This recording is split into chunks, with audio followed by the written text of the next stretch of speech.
Tuhan firman-Mu ajaib, kekal meski gunung menghilang. Tiada huruf yang gagal, tak terpatahkan siasat. Hidup seperti-Mu ya Allah, lebih dari emas.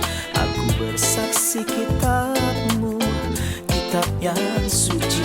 Mendengarkan firman-Mu, hibur hati yang luka. Terangilah langkahku kemanapun ku pergi. Biarkanlah firman-Mu berkuasa atasku. Ubahkanku, bebaskanku, ku mau menyenangkan-Mu. Tuhan firman-Mu ajaib, kekal meski gunung. Ubah dan bebaskan aku, mau menyenangkan-Mu. Salam jumpa para pemirsa terkasih, saya menyambut Anda sekalian dimanapun Anda berada dalam episode yang terbaru program studi harian kita Semua Kitab Suci. Kita masih mempelajari kitab bilangan dan kita telah sampai di pasal 17 dan pasal 18. Kita akan berbicara dalam episode hari ini tentang peneguhan Tuhan kepada pilihan Harun sebagai seorang imam besar lewat tongkat Harun yang bertunas. Dan kita juga akan melihat tugas-tugas para imam dan Lewi dalam melayani Tuhan. Untuk memulai, izinkan saya untuk menyambut tamu kehormatan yang telah hadir di studio, Dr. Esam Ezat. Selamat datang Dr. Esam. Terima kasih Saudara Ayat. Sebuah kehormatan. Tuhan memberkatimu. Juga hadirin yang telah hadir di studio, selamat datang. Dr. Esam izinkan saya membaca 13 ayat dalam pasal 17, kemudian saya akan kembali untuk memberi pertanyaan. Tuhan berfirman kepada Musa, katakanlah kepada orang Israel dan suruhlah mereka memberikan kepadamu satu tongkat untuk setiap suku. Semua pemimpin harus memberikannya. Suku demi suku seluruhnya 12 tongkat. Kemudian tuliskanlah nama setiap pemimpin pada setiap tongkatnya. Pada tongkat Lewi haruslah kau tuliskan nama Harun. Bagi setiap kepala suku harus ada satu tongkat. Lalu haruslah kau letakkan semuanya itu di dalam kemah pertemuan di hadapan tabut hukum tempat aku biasa bertemu dengan kamu. Dan orang yang kupilih, tongkat orang itulah yang akan bertunas. Demikianlah aku hendak meredakan sungut-sungut yang diucapkan mereka kepadamu, sehingga tidak usah kudengar lagi. Setelah Musa berbicara kepada orang Israel, maka semua pemimpin mereka memberikan kepadanya satu tongkat dari setiap pemimpin. Menurut suku-suku mereka 12 tongkat. Dan tongkat Harun ada di antara tongkat-tongkat itu. Kemudian Musa meletakkan tongkat-tongkat itu di hadapan Tuhan dalam kemah hukum Allah. Ketika Musa keesokan harinya masuk ke dalam kemah hukum itu, maka tampaklah tongkat Harun dari keturunan Lewi telah bertunas, mengeluarkan kuntum, mengembangkan bunga, dan berbuahkan buah badam. Kemudian Musa membawa semua tongkat itu keluar dari hadapan Tuhan kepada seluruh orang Israel. Mereka melihatnya, lalu mengambil tongkatnya masing-masing. Tuhan berfirman kepada Musa, kembalikanlah tongkat Harun ke hadapan tabut hukum, untuk disimpan menjadi tanda bagi orang-orang durhaka, sehingga engkau mengakhiri sungut-sungut mereka dan tidak kudengar lagi supaya mereka jangan mati. Dan Musa berbuat seperti yang diperintahkan Tuhan. Tetapi orang Israel berkata kepada Musa, sesungguhnya kami akan mati, kami akan binasa, kami semuanya akan binasa. Siapapun yang mendekat ke kemah suci Tuhan, niscaya ia akan mati. Haruskah kami habis binasa? Insiden ini meneguhkan kepada kita tentang keputusan Allah yang berdaulat dalam memilih siapa yang mewakili keimaman dalam memilih imam besar. Bagaimana kita dapat memahami ini dan apa kisah tongkat Harun yang bertunas? Sebenarnya pembelaan Tuhan atas keimamatan dan mereka yang mewakilinya sangat menakjubkan. Terakhir kali ia membela keimamatan lewat kematian. Ia membunuh mereka, dalam pasal sebelumnya, yaitu pasal 16. Ia membunuh semua orang yang menghina keimamatan. Benar. Dan setiap orang yang berusaha merampas hal ini dengan paksa. Ya. Hari ini ia meneguhkan ini dengan insiden yang lain, bukan melalui kematian, tetapi melalui kehidupan. Seperti ia memberi kehidupan kepada suatu tongkat yang mati. Karena seperti akan kita lihat nanti, keimamatan dibangun di atas kebangkitan. Di atas kebangkitan Kristuslah dibangun keimamatan. Oleh kuasa dari kehidupan abadi. Benar sekali, oleh kuasa dari suatu kehidupan yang tidak berkesudahan. Dan Alkitab di sini menjelaskan dengan singkat sesuatu yang sangat baik. Yaitu bahwa keimamatan memiliki suatu pekerjaan yang sangat menakjubkan. Ada satu frase yang diulang 2 kali di sini dan sekali. Di pasal 18, aku hendak meredakan sungut-sungut yang diucapkan mereka. Sungut-sungut ini akan mendatangkan hukuman atas mereka. Aku ingin sesuatu untuk melindungi mereka dari hukuman. Apa yang dapat melindungi mereka dari hukuman? Keimamatan akan melindungi mereka dari hukuman, maka Tuhan meminta mereka untuk membawa tongkat mereka masing-masing, tongkat yang mati. Dan tongkat-tongkat pun ditaruh. Dan keesokan harinya hanya satu tongkat menjadi hidup, walau tadinya mati. Tongkat ini milik Harun seolah ia Harun. sedang memberitahukan kepada mereka bahwa ia adalah dia.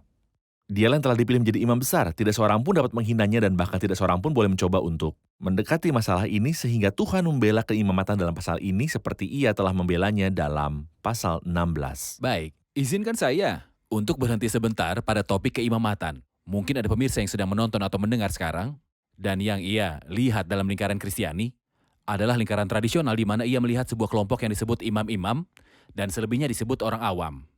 Dan ia mengaitkan apa yang dilihatnya sekarang dan mengatakan bahwa akar-akar dari masalah ini adalah dalam perjanjian lama. Karena Benar. ada imam-imam, pakaian para imam, dan pelayanan bagi para imam, dan ada orang-orang yang menghina para imam sehingga Tuhan membalas mereka. Benar. Jadi kita ingin tahu ritual keimamatan Lewi, kapan dan berapa lama diperlukannya dan bagaimana kelihatannya. Dan sekarang apakah keimamatan dari semua orang percaya sama ataukah memiliki arti dan sistem lain yang berbeda? Ritual keimamatan, izinkan saya berkata apa yang dalam pikiran Tuhan, bahwa mereka semua akan menjadi suatu kerajaan imam. Baik, Dan hal itu jelas dari kitab Keluaran pasal 19. Baik. Aku telah membawamu keluar dari Mesir untuk beribadah atau menyembahku. suatu bangsa yang kudus dan kerajaan imam. Benar sekali, jadi bagi saya engkau adalah bangsa yang kudus dan imamat rajani. Itu adalah pemikiran ilahi. Mereka ketakutan kepada Allah, dan hadirat ilahi membuat mereka ngeri, serta membuat mereka tidak mampu mendekat kepadanya. Dan mereka memberitahu Musa untuk pergi sendirian karena mereka tidak mampu pergi, dan apa yang Tuhan beritahu pada Musa, mereka akan melakukannya. Sesudah itu Tuhan mengilustrasikan sebuah cara untuk mendekat, karena ia ingin membuat mereka mendekat padanya. Apa metode yang dapat membuat mereka mendekat kepada Allah? Keimamatan. Mereka tidak berdaya dan membutuhkan seorang penolong untuk memegang tangan mereka. Dan untuk meletakkan dasar serta memegang tangan mereka untuk membuat mereka mendekat pada Allah, Ibrani 10 misalnya. Jadi saudara-saudara, oleh darah Yesus kita sekarang penuh keberanian dapat masuk dalam tempat kudus. Karena ia telah membuka jalan yang baru dan yang hidup. Bagi kita melalui tabir yaitu dirinya Dan sendiri. kita memiliki imam besar. Apalagi yang kita butuhkan? Kita memiliki keberanian ini dan ia akan membicarakan tentang darah Kristus sesudah itu. Namun, ia berkata bahwa kita membutuhkan hal lain lagi yaitu seorang imam besar sebagai kepala, Rumah Allah. imam besar sebagai kepala rumah Allah. Saat orang gagal, Tuhan membuat keimamatan secara ritual dan seperti yang kita ketahui dari kitab Ibrani, segala yang ditetapkan dalam perjanjian lama adalah sebuah simbol Dan bersifat temporal. dan bersifat temporal. Dan itu berakhir pada akhir peranannya ketika kebenaran datang. Sampai tiba pembaharuan. Benar sekali. Kebenaran datang, siapa yang datang? Kristus datang. Ya, Sesudah Kristus mati dan dibangkitkan dan naik ke surga, ia menjadi imam besar yang tidak ada di bumi, namun imam besar yang ada sekarang bagi kita sampai sekarang. benar. Di mana ia hadir atau ada di surga. Siapa yang kita miliki? Seorang imam besar. Namun bagaimana dengan orang-orang percaya? Mereka mengambil posisi sebagai seorang imam-imam. Karena mereka paham bahwa mendekat pada Allah tidaklah menakutkan. Ketika Kristus datang, ia mengambil tangan kita dan membuat kita dekat pada Allah sehingga kita tahu bahwa mendekat pada Allah itu tidak menakutkan, bukan karena Allah tidak harus ditakuti. Keseriusan Allah itu ada, namun Kristus telah menanggung murkanya dan ia menjadi seorang penolong bagi mereka yang lemah dan ia membuat kita mendekat kepada Allah. Jadi saya paham dari apa yang sedang Anda katakan bahwa keimamatan Lewi penting untuk masa hukum Taurat untuk zaman hukum Taurat. Dan itu terbatas pada sebuah suku bernama suku Lewi dan tidak bagi suku-suku lain. Dan di sebuah rumah yang disebut rumah Harun, dan ada orang-orang awam, dan ada persediaan serta pakaian tertentu dan korban-korban untuk dipersembahkan. Kristus datang, dan suatu keimamatan baru dibangun, di Benar. mana-mana orang percaya menjadi imam-imam, dan itulah yang ada dalam pikiran Allah dari semula. Suatu bangsa yang kudus, suatu kerajaan imam, yang telah membuat kita menjadi suatu kerajaan, Menjadi suatu kerajaan menjadi jadi imam bagi imam-imam. Allah. Kita punya satu Benar. imam besar yang tidak mati dan tidak akan tergantikan, Benar yaitu sekali. Kristus. Jadi kita belajar bahwa keimamatan yang disebut dalam perjanjian lama yang bersifat ritual dan sementara menunjuk pada Keimamatan kedatangan Kristus. Kristus, keimamatan yang baru. Dan dialah imam besar dan semua orang percaya adalah imam-imam yang memiliki hak untuk mendekat kepada Allah. Sampai titik yang Jadi terdekat. kita melihat sekarang, sebuah pemisahan kembali bagi orang awam dan imam-imam itu artinya kembali lagi ke imamatan secara ritual dan tidak ada Yudaisme. lagi keimamatan seperti itu sekarang ini dalam era kekristenan. Itulah yang diajarkan oleh firman Allah. Benar. Kita rehat sejenak dan kembali untuk menjawab pertanyaan hadirin.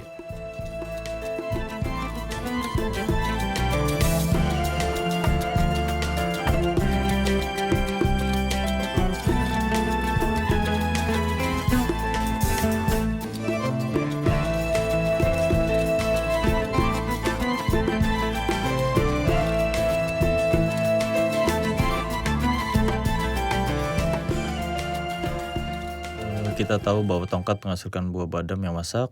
Mengapa itu menghasilkan buah badam dan bukan yang lainnya? Mengapa Silakan. itu tak menghasilkan gandum atau buah anggur misalnya? Mengapa ia menyebut Dikatakan tipe bahwa buah pohonnya? badam, ya, pada umumnya sebagai buah adalah buah pertama untuk dihasilkan sesudah usai musim dingin. Ya, Itu sebabnya mereka menyebutnya tidak bisa tidur. Ya. Itu disebut tidak bisa tidur dan itu merujuk kepada kebangkitan Kristus sudah berlalunya musim dingin penghakiman. musim dingin Ya kayu benar salib. sekali. Setelah musim dingin kayu salib berlalu. Musim dingin penghakiman di kayu salib Kristus. Ia adalah buah sulung dari mereka yang telah mati. Yang pertama dari mereka yang telah mati yang bangkit dengan jenis kehidupan yang baru ini adalah Kristus melalui kayu salibnya. Jadi saya memahami dari apa yang telah Anda katakan bahwa Anda ingin mengaitkan antara pekerjaan keimaman Kristus sekarang dan kebangkitan Kristus. Tentunya. Apakah kaitan antara Kristus sang imam besar dan kebangkitannya? Pada awalnya sesudah apa ia menjadi imam besar? Hmm, Ia harus melewati segala sesuatu tanpa kekecualian sehingga ia dapat menolong. Dan agar dapat berdiri dalam kemenangan atas segala sesuatu.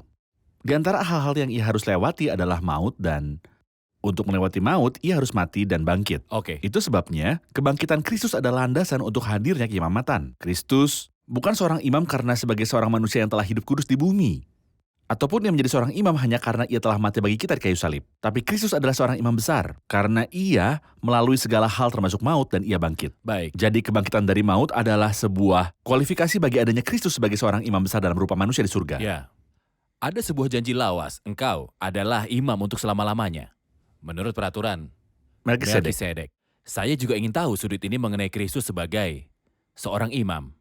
Di mana kita melihatnya, apakah ada kaitan juga dengan kebangkitan Kristus? Apakah itu terkait dengan pelayanan keimaman Kristus sekarang? Apakah itu memiliki suatu peranan di masa mendatang? Bicara tentang Melkisedek, kitab suci menerangkan bahwa orang ini tidak memiliki suatu awal ataupun akhir kehidupan. Mengapa? Sebuah simbol dari anak Allah. Sebuah simbol, ya, dibuat menjadi seperti anak Allah. Dan keimamatannya tidak seperti keimamatan Harun. Peraturannya berbeda dari peraturan Harun. Peraturan Melkisedek berbeda dari peraturan Harun. Harun ada di tengah keluarga imam yang dirintangi oleh maut Untuk tetap hidup. untuk tetap hidup. Jadi Harun mati dan Eleazar datang sesudahnya dan seterusnya. Kisah Melkisedek tidak seperti itu. Kitab suci menyebutnya sebagai seseorang yang menawarkan bantuan-bantuan. Kitab suci berkata tentangnya dijadikan sama dengan anak Allah.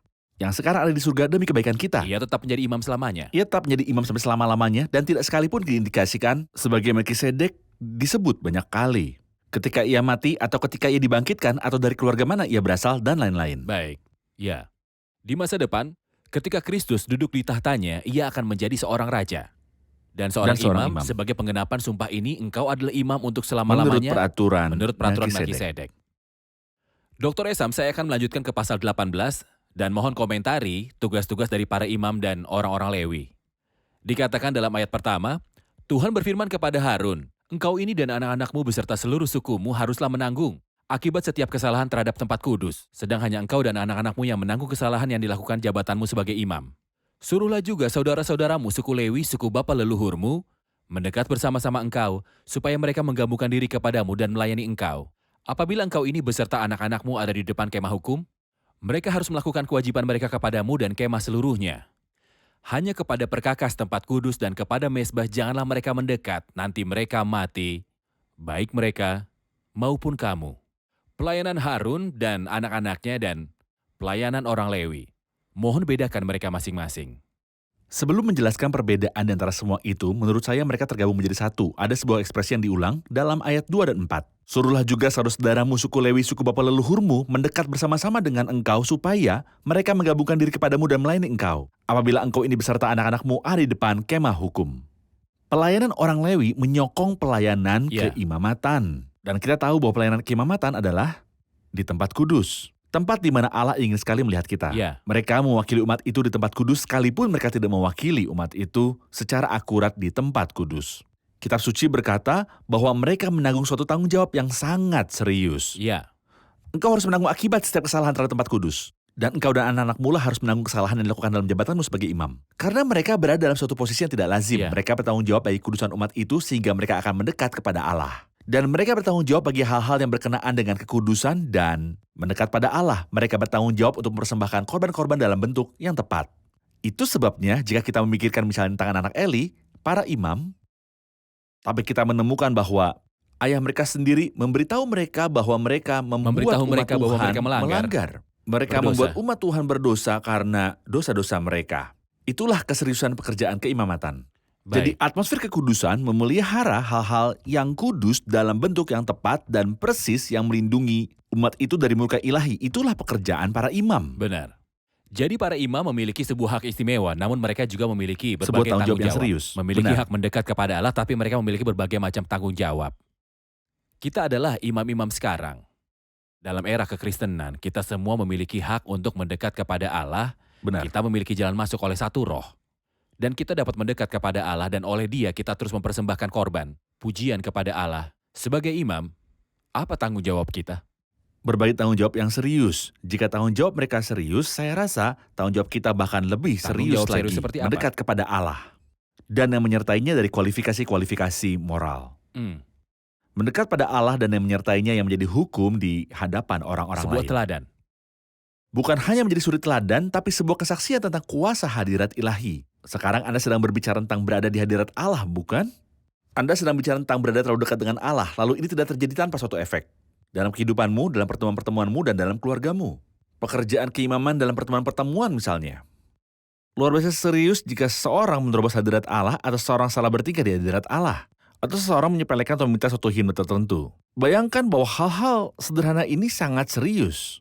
Tanggung jawab kita adalah untuk melaksanakan pekerjaan keimamatan kita dengan tepat dan jika itu tidak dilakukan dengan benar, itu akan mempengaruhi orang-orang lain. Baik, Sebuah efek negatif. kita beranjak ke orang Lewi. Kita berbicara Ya. tentang imam. Orang Lewi juga memiliki berbagai hak istimewa dan tanggung jawab. Lewat Benar semua sekali. ini, apakah hak istimewa dan tanggung jawab orang Lewi? Ayat-ayat ini tentang berbagai tanggung jawab dan hak istimewa akan datang nanti. Berbagai tanggung jawab. Hal pertama, mereka bergabung dengan para imam. Jadi mereka menyokong pekerjaan para Oke. imam. Apakah pelayanan berkhotbah menyokong keimamatan? Tentu saja, menyokong dan itu sangat penting. Maksud Seperti Anda bahwa yang gambaran pelayanan berkhotbah ada dalam orang Lewi? gambarnya ada dalam orang Oke. Lewi. Suruhlah mendekat bersama-sama dengan engkau supaya mereka menggabungkan diri kepadamu dan melayani engkau apabila engkau ini beserta anak-anakmu ada di depan kemah. Hukum. Lalu ayat 4, mereka harus menggabungkan diri kepadamu dan melakukan kewajiban mereka mengenai kemah pertemuan sesuai dengan segala pekerjaan. Baik, mohon perjelas bagi saya. Saya adalah seorang pemirsa yang mendengarkan perkataan ini untuk pertama kalinya. Saya bahkan tidak tahu apa itu, kitab bilangan ataupun orang Lewi. Apa artinya pelayanan berkhotbah? Siapakah orang Lewi yang menyokong Ya. para imam? Apakah artinya pelayanan berkhotbah? Membantu para penyembah untuk mempersembahkan keimamatan, apa artinya? Keimamatan memiliki peraturan-peraturan dan peraturan-peraturan ini ada dalam kitab suci kan? Ya, Pelayanan berkhotbah menyajikan hukum-hukum yang alkitabiah yang ada di dalam firman Allah. Bagaimana cara mendekat pada Allah dan apa yang cocok dengan Allah saat kita mendekat kepadanya. oke, Posisi Kristus sebagai pusat di tengah dan baik. kita para imam di sekeliling dia dan dia adalah imam besar. Bagaimana hal Benar. ini dapat menyokong siapa yang menyokong perkataan ini? Pelayanan Benar berkhotbah. sekali, para pengkhotbah atau orang Lewi.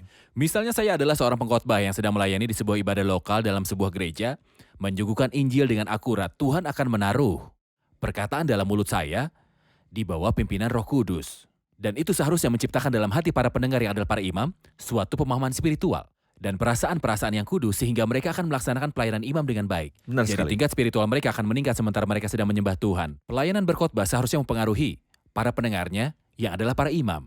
Benar. Itu yang saya tangkap dari Anda, benar begitu? Ya. Baik, terima kasih. Terima kasih kembali. Kemudian, apa lagi? Setelah itu mereka memperhatikan kebutuhan-kebutuhan dari pertemuan tabernakel. Kita mungkin telah menunjuk pada hal ini Ya. dalam episode sebelumnya. Dengan sebuah pekerjaan di tabernakel. Dan kamu ini haruslah melakukan kewajibanmu mengenai tempat kudus dan kewajibanmu mengenai mesbah. Tempat kudus dan mesbah adalah tanggung jawab para imam. Namun tempat-tempat selebihnya dari kemah pertemuan dan hal yang harus dilakukan di dalamnya adalah tanggung jawab orang Lewi. Ya, Benar sekali. terima kasih. Kita rehat sejenak dan kembali untuk menjawab pertanyaan hadirin.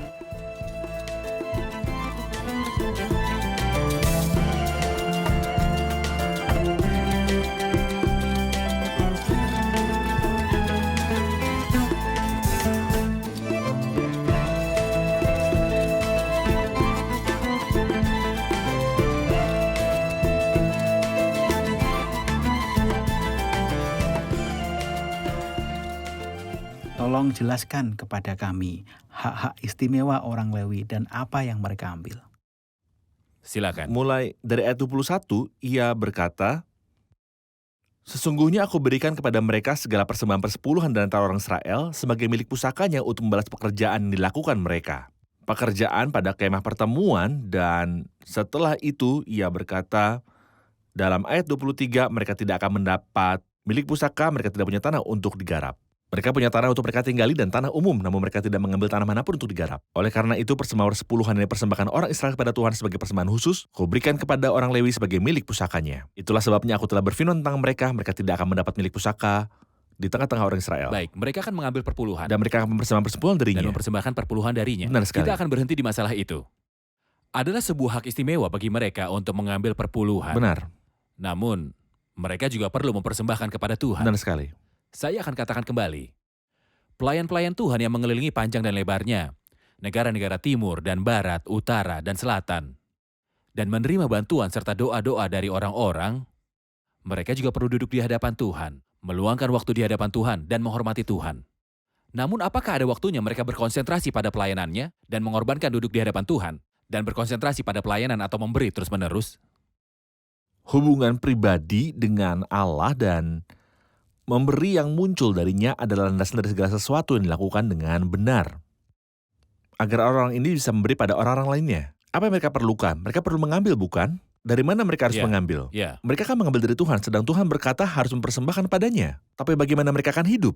Jadi pelayan yang selalu memberi kepada orang-orang lain, bagaimana ia dapat hidup kalau ia tidak duduk bersama Tuhan? Dan dengan firman Tuhan, di mana ia harus memberi? ya. Dan pada saat yang bersamaan, roh kemurahan hatian muncul padanya. Itu sebabnya di sini ia berbicara tentang aspek-aspek finansial, bahwa orang Lewi mengambil perpuluhan. Dan setelah itu ia juga memberi perpuluhan yang diberikan pada Harun dan putra-putranya.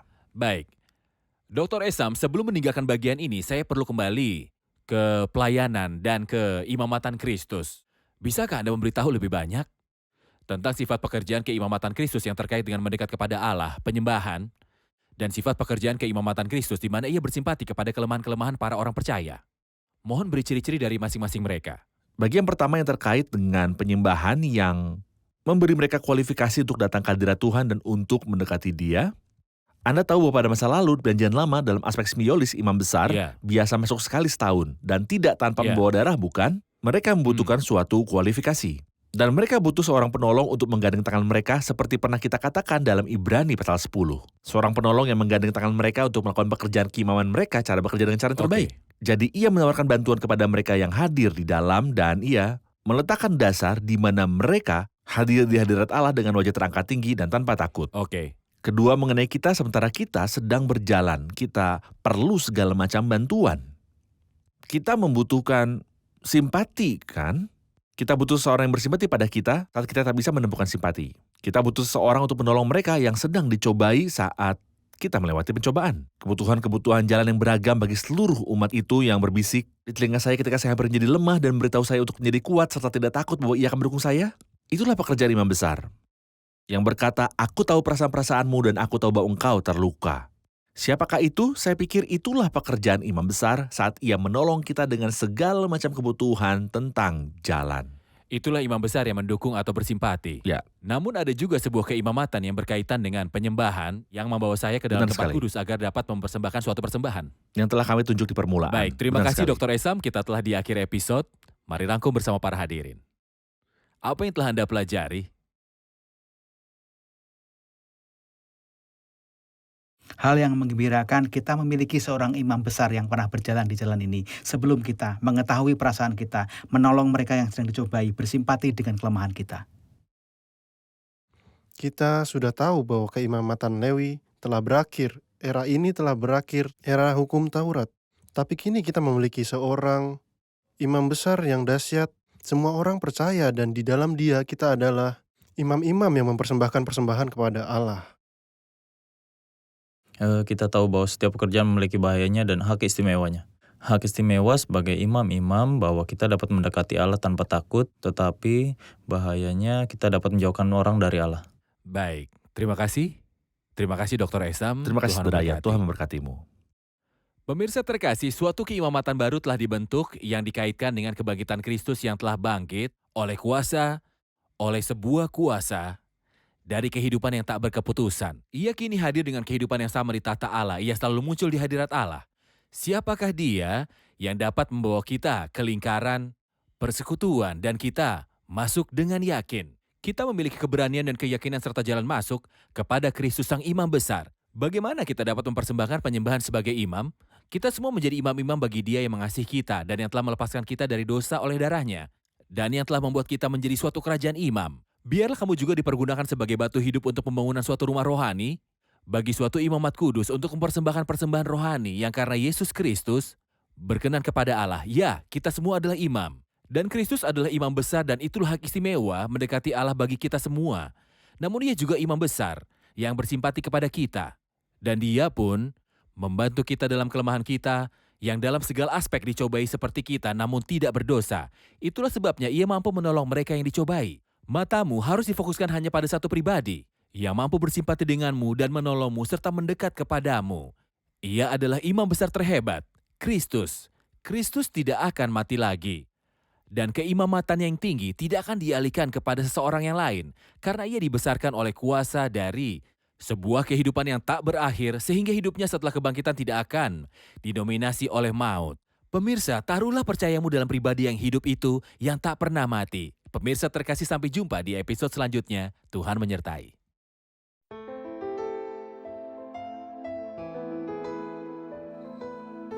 Tuhan firman-Mu ajaib, kekal meski gunung menghilang. Tiada huruf yang gagal, tak terpatahkan siasat. Hidup seperti-Mu ya Allah, lebih dari emas. Aku bersaksi kitab-Mu, kitab yang suci.